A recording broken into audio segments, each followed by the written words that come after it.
നമ്മൾ IPL കണ്ടിട്ടുള്ള കാര്യമാണ് പൈസ വാരി എറിഞ്ഞ് കളിക്കാരെ സ്വന്തമാക്കുന്നത്. പക്ഷേ ഇന്ത്യൻ ഫുട്ബോളിലേക്ക് നോക്കുമ്പോൾ അത് അത്ര എളുപ്പമായിട്ടുള്ള ഒരു കാര്യമേ അല്ല. പക്ഷേ അങ്ങനെ ചെയ്യുന്ന ഒരു വ്യക്തിയുണ്ട്, മോഹൻ ബഗാൻ സൂപ്പർ ജയൻസിൻ്റെ ഓണറായ സഞ്ജീവ് ഗോയങ്ക. നമുക്ക് എല്ലാവർക്കും അറിയാം, അദ്ദേഹം IPL ലക്നൗ സൂപ്പർ ജയൻസിൻ്റെ ഓണറാണ്. അദ്ദേഹം എങ്ങനെയാണോ ലക്നൗ സൂപ്പർ ജയൻസിന് പൈസ വാരി എറിയുന്നത്, അതുപോലെ തന്നെയാണ് ഇന്ത്യൻ ഫുട്ബോൾ ക്ലബ്ബായ മോഹൻ ബഗാൻ സൂപ്പർ ജയൻസിന് വേണ്ടിയും പൈസ വാരി എറിയുന്നത്. ഇപ്പോൾ തന്നെ നമ്മൾ കേട്ടൊരു കാര്യമാണ്, ഓസ്ട്രേലിയയിലെ ഏറ്റവും വിലപിടിപ്പുള്ള താരമാണ് ജെയ്മി മക്ലാരൻ. ഏതാണ്ട് 15 കോടിക്കടുത്താണ് അദ്ദേഹത്തിൻ്റെ മാർക്കറ്റ് വാല്യൂ. ആദ്യത്തെ മോഹൻ ബഗാൻ സൂപ്പർ ജയൻസ് ഏതാണ്ടൊക്കെ സൈൻ ചെയ്തു എന്നാണ് നമുക്കിപ്പോൾ അറിയാൻ സാധിക്കും. അത് മാത്രമല്ല, ഇനി 2 വർഷം കൂടി മുംബൈ സിറ്റി FC കോൺട്രാക്റ്റിനുള്ള അപ്പൂയെ മോഹൻ ബഗാൻ സൂപ്പർ ജയൻസ് ഏതാണ്ടൊക്കെ സ്വന്തമാക്കിയെന്നാണ് നമുക്കിപ്പോൾ അറിയാൻ സാധിക്കുന്നത്. അതായത് അപ്പൂയ മുംബൈ സിറ്റി FCയോട് പറഞ്ഞിട്ടുണ്ട് അദ്ദേഹത്തിൻ്റെ കോൺട്രാക്റ്റ് ഉടൻ തന്നെ ടെർമിനേറ്റ് ചെയ്യണമെന്ന്.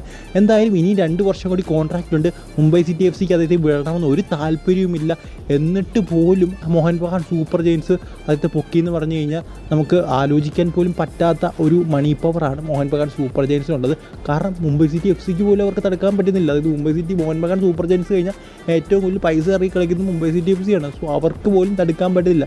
പിന്നെ മറ്റുള്ള ക്ലബ്ബുകൾ എന്ത് ചെയ്യുമെന്ന് നിങ്ങൾ തന്നെ ഒന്ന് ചിന്തിക്കുക.